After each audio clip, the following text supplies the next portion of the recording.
Assalamualaikum warahmatullahi wabarakatuh. Kali ini saya akan membahas dan mencoba menginstal custom ROM MIUI 12 untuk HP Xiaomi Redmi Note 4.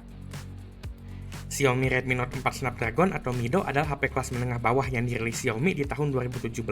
HP ini rilis dengan MIUI 8 berbasis Android 6 Marshmallow dan dapat update resmi hingga MIUI 11 berbasis Android 7.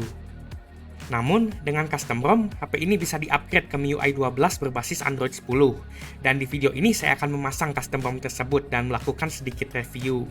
Dengan ROM ini, kita bisa merasakan MIUI dan versi Android yang lebih baru dan layak dipakai di tahun 2024 ini, kalau dibandingkan dengan ROM bawaannya. Saya dapat ROM ini dari grup Telegram Redmi Note 4 atau MIDO. Terima kasih banyak Violet Blue 90 sudah membuat ROM ini.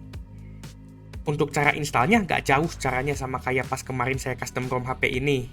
Kalian bisa lihat videonya di channel saya. Singkatnya, masuk ke custom recovery. Di sini saya pakai pitch black recovery. Lalu copy zipnya dan install. Atau kalau kalian malas copy filenya, bisa lewat ADB sideload juga. Setelah kalian memasang zipnya, apapun caranya itu, maka HP-nya akan mulai nge-flash partisi sistem dan vendor yang isinya MIUI 12. Prosesnya ini cukup lama. Akhirnya prosesnya beres juga. Jangan lupa lakukan format data atau wipe data karena ROM ini mengharuskan clean install, jadi harus bersih, tidak boleh ada data bekas ROM lain. Setelah menghapus data dan restart, HP ini akan mencoba booting ke MIUI 12. Setelah muncul logo Xiaomi, maka akan muncul logo MIUI. Gak kayak kemarin malah muncul logo Odoo. Kalian bisa lihat video saya mencoba pasang ColorOS di Redmi Note 4 ini di channel saya. Proses bootingnya ini tuh lama banget, tapi akhirnya masuk juga ke layar awal. Dan kita bisa lanjut proses OOBE-nya seperti setting WiFi dan sebagainya. Dan saat saya pilih bagian jam dan zona waktu, kenapa sih gak ada waktu Cibaduyut? Saya udah cari semuanya gak ada waktu Cibaduyut. MIUI udah ampas karena iklan, ternyata ampas juga karena gak ada waktu Cibaduyutnya. Wah, kita diminta untuk mengaktifkan mata-mata Google, karena ROM ini tuh sudah ada G-Apps atau aplikasi Google-nya. Jadi sudah ada Play Store dan alat mata-mata Google lainnya. Berarti ini ROM-nya basis MIUI global yang ada GMS-nya. Selanjutnya kita diminta pasang password dan sejenisnya. Dan ini katanya penyimpanannya akan dienkripsi. Jadi jangan sampai lupa passwordnya atau data kalian auto hilang. Setelah masukin password, pola atau PIN kita disuruh pasang fingerprint. Karena HP Redmi Note 4 ini tuh ada fingerprintnya dan Xiaomi gak mau fiturnya nganggur. Nanti Xiaomi dibilang nggak ngasih lapangan pekerjaan. Dan akhirnya setelah setting awal atau OOBE, kita dibawa ke tampilan awal MIUI 12. Yang saya rasakan pertama kali, ini tampilannya agak kecil dibandingkan biasanya. Kemungkinan karena setting DPI-nya. Dan juga cukup bersih, gak banyak bloatware-nya. Ini asli MIUI 12 berbasis Android 10 di Redmi Note 4 ini. Seharusnya HP ini nggak dapat update ini, tapi karena ada orang baik yang ngeporting ROM MIUI 12 ke HP ini, jadi HP ini juga bisa menikmati MIUI 12. Dan saya baru sadar, ternyata MIUI 12 ini tuh punya detail kecil. Kalau kita miringin HP-nya, tekstur air di bagian storage tuh bakal ikutan miring sesuai dengan posisi HP-nya.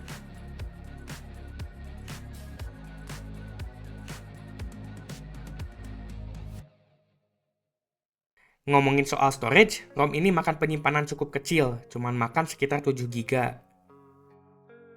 Hampir semua fitur MIUI 12 kecuali bloatware-nya ada di ROM ini, seperti Dark Mode dan Light Mode. Dark Mode-nya MIUI ini bisa dibilang agak maksa dan bisa bikin aplikasi yang nggak Dark Mode itu jadi Dark Mode. Tapi hasilnya beda-beda, ada yang bagus, ada yang malah jadi jelek, kadang sampai teksnya gak kelihatan. Untuk fitur andalan MIUI 12 yaitu floating window juga ada. Walaupun telat banget ini, karena Samsung dan LG itu sudah memiliki fitur ini dari zaman Majapahit. Dan fitur ini tuh masih baru-baru muncul di MIUI. Bahkan seingat saya di ColorOS-nya Odoo aja lebih awal ada fitur ginian. Dulu teman saya yang pakai Oppo A3s udah bisa floating window. ROM ini juga mempermudah masuk recovery dan fast boot. Karena saat tahan tombol power akan muncul opsi buat langsung ke fast boot atau recovery. Seperti HP Xiaomi keluaran yang cukup baru, di ROM ini ada fitur game turbo, di mana kalian bisa mengaktifkan berbagai fitur gaming dan juga melihat FPS gamenya. Di MIUI 11 aslinya, HP ini nggak dapat fitur ini. Tapi dengan custom ROM ini jadi bisa pakai fitur game turbo. ROM ini sudah di-debloat alias sudah dibersihkan aplikasi sampahnya. Jadi di ROM ini nggak ada bloatware dan otomatis lebih ringan. Tapi sayangnya karena ini MIUI, tentu saja ada iklannya. Saat saya coba install aplikasi malah muncul iklan. Berarti ini MIUI beneran karena ada iklannya. Tapi iklannya sudah lebih sedikit kalau dibandingin MIUI yang asli. Bagaimana untuk performanya? ROM ini menggunakan kernel overclock 2.2 GHz. Singkatnya, CPU Snapdragon 625 ini dapat berjalan sekitar 10% lebih cepat dibandingkan kecepatan aslinya. Selain CPU, clock GPU-nya juga naik ke 725 MHz. Untuk dipakai main game, ROM ini cukup lancar. Saat saya coba main PUBG Mobile, settingnya mentok di smooth high dan dapat sekitar 20-30 FPS. Buat serius main kompetitif jelas udah gak enak. Tapi kalau cuma buat iseng main masih bisa menurut saya. Setidaknya walaupun grafiknya cuma bisa rata kiri, tapi masih lebih enak dilihat kalau dibandingin sama app-app yang lebih burik dan merusak mata. Dan juga kalau PUBG itu ada pintunya. Dari performa ini gak jauh sama .os Android 9 full oprek di video saya kemarin. Saya pertama kali main PUBG Mobile itu di HP Xiaomi Redmi Note 4. Dan mencoba main PUBG di HP ini tuh saya jadi sedikit terasa nostalgia saat saya pertama kali main PUBG Mobile di tahun 2018. Dulu tuh PUBG Mobile tuh udah kayak Genshin alias jadi tolak ukur HP. Yang bisa smooth extreme tuh auto disebut gaming banget. Tapi untuk game yang lebih berat seperti Honkai Star Rail atau saudaranya Genshin yang tidak kikir, HP ini udah ketar-ketir banget.